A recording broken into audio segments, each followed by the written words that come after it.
はい、こんにちは。やっと完成しました。モタードです。今回かなり苦労して作ったので、その詳細ご説明していきます。はい、で第2弾の目玉は、モタードホイールだと思います。前後17インチに交換してます。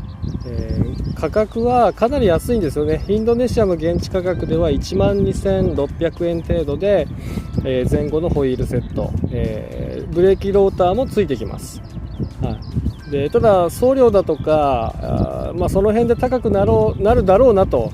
思ってはいたんですけど、買ってみないとはっきりわからないので買ってみたという感じです。で前後のホイールには、IRC のタイヤ、バイアスタイヤを前後装着してます。前後セットで確か15,000円ぐらいだったので、ホイールよりタイヤの方が高いっていう、そんな組み合わせになってます。でホイール組むのもかなり苦労しました。インドネシアから出荷されたホイールは正直バランス取れてないですね。触れまくりです。とりあえずちょっと撮った動画がありますので、そちらをどうぞ。ホイールベアリングの位置がどう見てもおかしかったので先に取り付けてみたんですが、どう見ても左にオフセットしてますよねもうホイールがこのチェーンガードに当たりそうだし。はい、じゃあベアリングを1回抜いて組み直します。やっとんなインドネシア。はい、そんな感じで、まずリアホイールは、センターが完全にずれてました。左側にオフセットしていて、チェーンガード、これとホイールリムが接触する寸前ぐらいまで近づいてました。今1センチ、1センチ弱ぐらい右に、スポークを調整して、ずらしてます。あとベアリングの位置もちょっとずれてましたね。はい、もう組み方は相当適当なので、もう正直組み上がってくるものとは考えない方がいいですね。全部自分でやる前提じゃないと、取り付けができないです。それから、リアのローター、これも取り付け苦労してます。純正のボルトを使えはするんですが、なんて言うんでしょうね、そのネジ山の手前がこうテーパーっていうかネジがない部分、太くなってる部分があって、純正はリムもその分がへこんでるんですけど、こっちはへこみがないので、10ミリのドリルでその深さを掘ってあげて、そうするとネジ山が少なくなるんで、ロックナットを後ろ側にかましてます。そういう微妙な調整っていうか追加が必要ですね。でタイヤは、13017の17インチですね。あんまり太いのを入れたとしても入らなかったら嫌だしっていうことで、インドネシアの動画をいろいろと見て、そのまま入るっていうものを買いました。今、タイヤのサイドがギリギリ当たらないぐらいですね。ポン付けできるのはこの130になると思います。インドネシアではスイングアームが安く売られてるんですよね。1万ちょっとぐらいで、なんか KTM っぽいやつで、それに変えるともっとワイドなタイヤも入ると思います。ちなみにリムは 3.5 インチです。はい、そしてフロントは3インチのリムに、タイヤは110ですね。110のタイヤです。どんな感じかというと、フォークガードにギリギリ当たらないぐらい。はい、でブレーキのラインは純正の取り回しのまま内側でなんとか当たらずにいけてますね。あんま外側を通したくなかったんで良かったです。ただフロントのホイールも、組み付け時は、大変でした。リアホイールの組み付けがやっと終わって、じゃあフロントに取り掛かろうと。でタイヤもつけずに一旦車両につけてみたところ、こんな状態でした。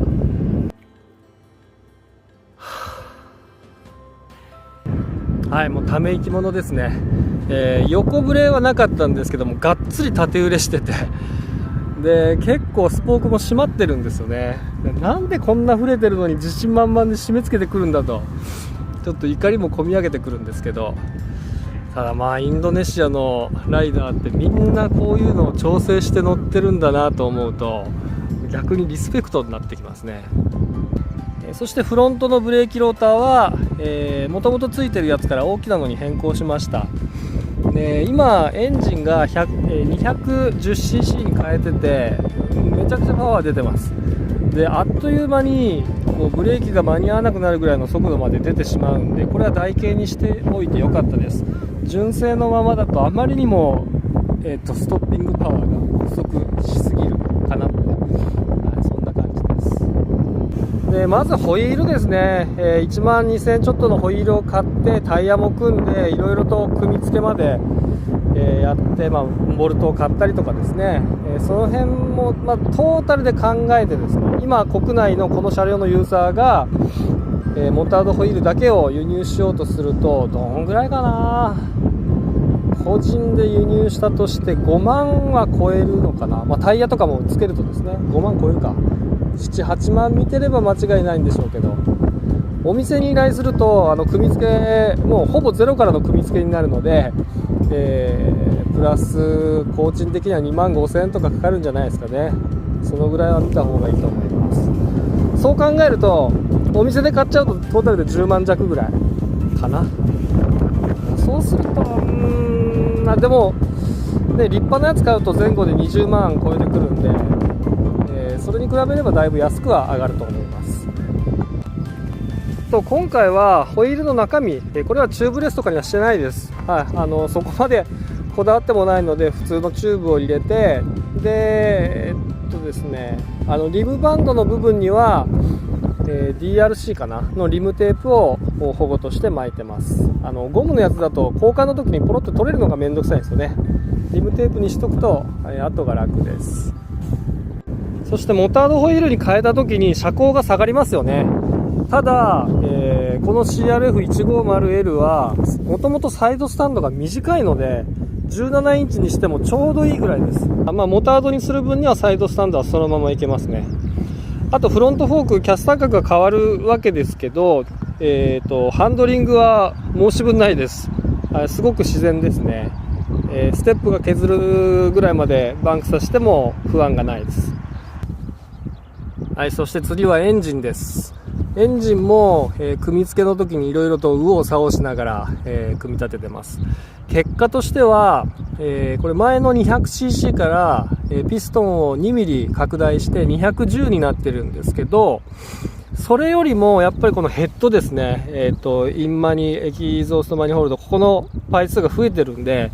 より給排気の効率が良くなる。あとスロットルボディが変更されて、燃料噴射も、特性が変わってるってところで、もうパワーがすごいですね。公道を走る分ではほとんどアクセルを開けずに大型自動二輪みたいな感じで走れます。で、組み付けるところの動画もちょっと見ていただいておきます。はい、それでは早速エンジンを組み立てていきます。まずは、ヘッドを比較してみますね。こっちが今まで使ってたもので、こっちがスーパーヘッドってやつですね。でバルブスプリング別に入ってたので今とりあえず組み付けました。純正と比べるとスプリングが太いですね。太い。そして、このベースの位置がこっちはちょっと盛り上がってるのでスプリングの長さが、短くなってますね。あとは、マニホールドが拡大されるので、こっちがエキゾースト、ちょっと暗くて見えにくいんですが、これに対して 2mm ぐらい広がってます。そしてインレットが明らかに大きくなります。今までがこれ、親指入れたらもうパンパンぐらいスカスカです。結構でかくなります。あとカムシャフトを並べると、今までのものに対してこう山の部分がダイエットされてますね。細くなってます。実際にこうバルブに当たる部分だけになってる感じですね。あと、この山の部分を比較しても、ちょっとだけ形状が変わってるのが、ちょっとやりにくいですね。見て取れるんですけど、僕はポップ吉村じゃないのでこの辺の形状の違いでどう変わるかは分かりませんね。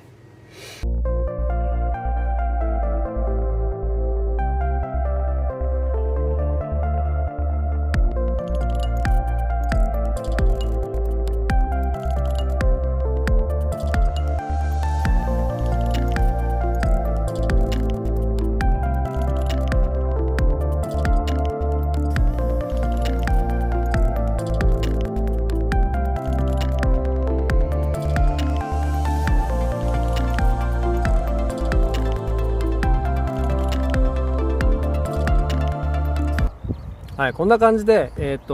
バルブスプリングが太くなってますね。あとストロークが短くなって、カムのプロフィールが変わったことでやっぱ、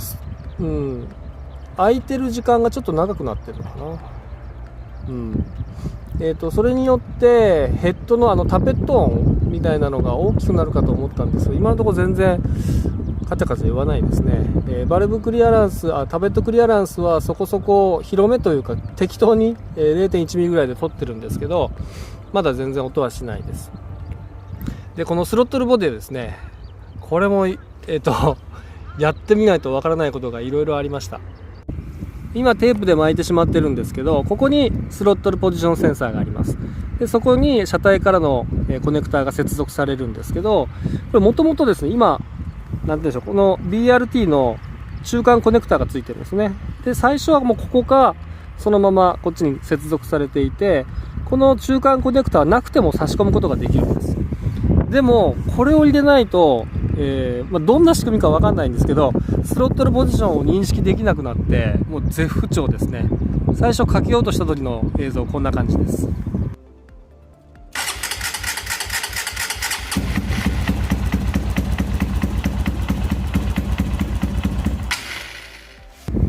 はい、もうなんかババって感じで、明らかにおかしい、っていうのがすぐ分かったので、このコントローラーを使ってアクセルの前平全開をちょっと認識させてあげようと思って見たんですけど、そこが認識できなかったので、もしかしてと思ってこの中間コネクタを入れると正常に、エンジンが始動できました。はい、これまで、シリンダーとピストンを変えただけの状態では、年長としては、濃いめにセッティングしてました。プラス5とかにしてて、それで程よく走ってたんですけど、今回そのぐらいのセッティング、そのまま移行しようとしたらもう全然走らなくて不調で、やっぱ明らかに濃いんですよね。で今は、マイナスアイドリングでマイナス30とかにしてます。だいぶ薄い方向ですね。で走行中で 15% マイナスとかにしてるんで、今までと全く方向性が逆になりました。でインドネシアの動画を見てると確かにマイナスに振ってる動画が多くて、で今まで自分は濃い方に振って調子良かったのに、向こうの人はマイナスにしてるから、なんでマイナスにするんだろうってずっと疑問だったんですけど、ここなんですね。スロットルボディとかを変えるとそもそものセッティングが変わってくると、いうことになります。はい、でスロットルボディが変わるとここですね、このパイプも、今までのものより太くなります。一応パーツ名はバナナって言われるものですね。もう黄色い筒だからバナナなんですね。これの取り付けの動画も、見ていただきます。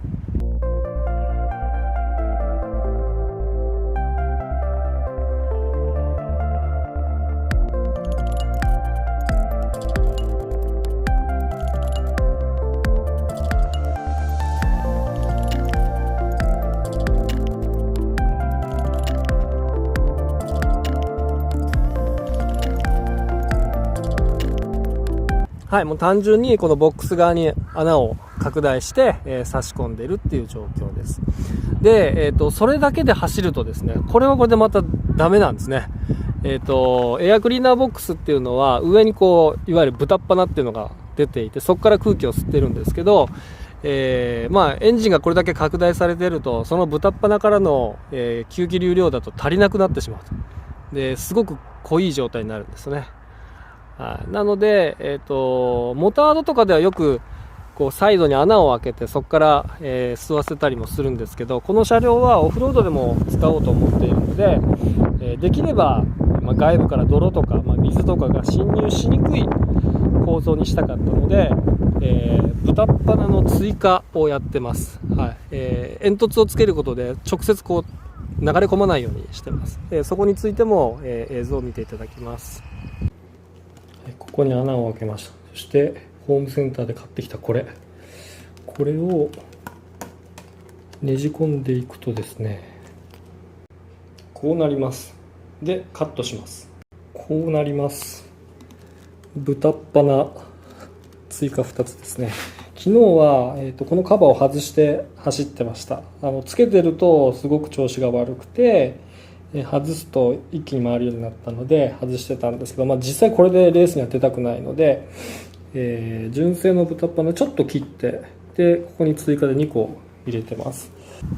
はい、ホームセンターであれ見つけた時はもう天才かと思いました。軽いし、こうねじ込むことができるので、最終的にコーキングするんですけど、はい、すごく使いやすかったですね。で今とりあえず2つ穴を追加して、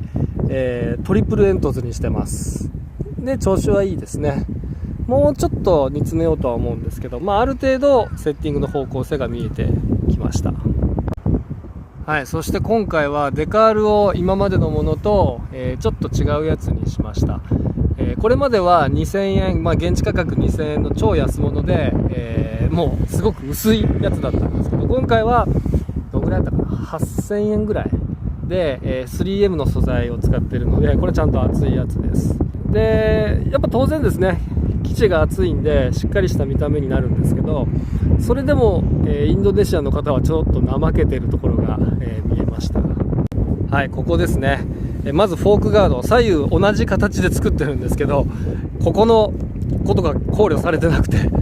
そのままでは取り付けできませんでした。で家にまだ在庫で、安いやつがちゃんとこの形になっているので、それから型を取って調整しました。あともう一つ、このシュラウドのこの部分ですね、右側はこの形状で正解です。ここに切り込みが入ってて、これでぴったりなんですけど、はい、左側です。これ左右また怠けて同じ形にしてるんですが、この切り込みの意味はないんですね。ここフラットなんで、で、微妙に内側に入ってたので、まだちょっと粗いかな、カッターでカットしてます。あまり深く考えずに左右一緒にしてしまえっていう傾向が見えますね、インドネシア人もうちょっとすれば改善されると思います。それからワンっていうロゴが入ってるんですけど、リアフェンダーのここなんか印刷ダブってよくわかんない字になってますよね。もうこういうとこあるんですよね。はい、そして今回、フルエキゾーストマフラーはノリフミのこれまでのロケット4から、トルクってやつに変えてます。でこれは、ここにあるようにボアアップ用の、商品になっていて、エキゾーストパイプの太さがこれまでよりも太いですね。なんか普段乗ってるハスクと変わんないぐらい太いです。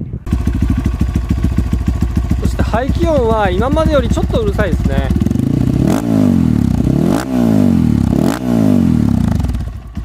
ちょっと街中では気を使うかな。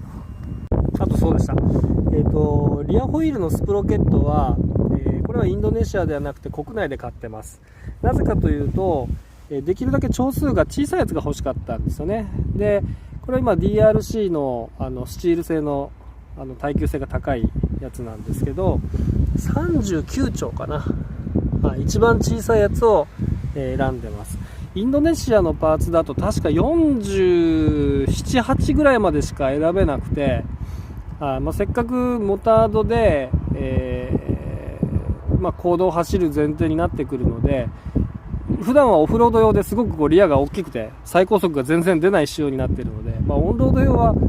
ちゃんと一足から使えて、最高速出た方がいいだろうと思ってこの小さなスプロケットにしています。はい、そして全体の雰囲気として、シートがあんまりくぼんでるとかっこ悪いからですね、これは純正のシートに、下にウレタンを敷いて、ちょっと上げてる状態ですね。はい、ということで一通りかなご説明できたと思います。トータルいくらぐらいかかるんだよっていう話なんですけど、新車からこの状態に、自分の場合は第1弾と第2弾でいろいろとパーツを変えたので、ちょっとお金かかってるんですけど、最短でここまで仕上げると車両の購入価格プラスパーツ代、それから輸入の代行手数料だとかで、工賃は省いてですね、多分80万円以内で収まるんじゃないかと思います。80万以内でオフロード走行もできて、こんな感じのモータードにもなると。で本当侮れないですよ。こんなちっちゃなエンジンなのに嘘だろっていうぐらいパワーが出てます。壊れるんじゃないかっていうぐらいですね。一番不安なのはクラッチですね。すぐに滑ってしまいそうなので、対策いろいろとクラッチのプレートも強化のやつとスプリングにもワッシャーをかまして、イニシャルをかけてるんですけど、どのぐらい持つかなっていうのをこれから試していきます。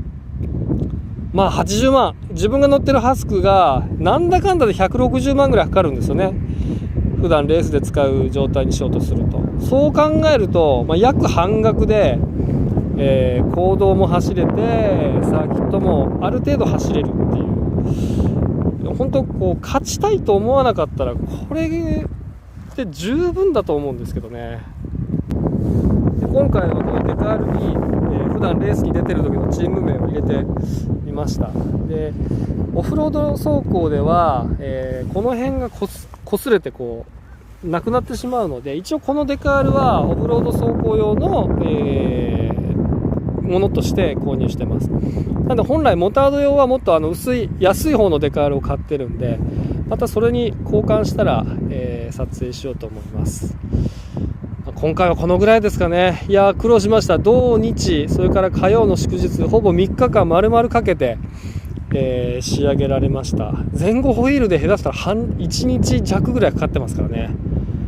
いやくたびれましたけど、これは燃えますよ。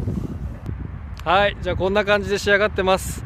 今日は風が強くてちょっと聞き取りづらかったかもしれないんですけど、あと撮影が GoPro じゃなくてスマホでそのままやってます。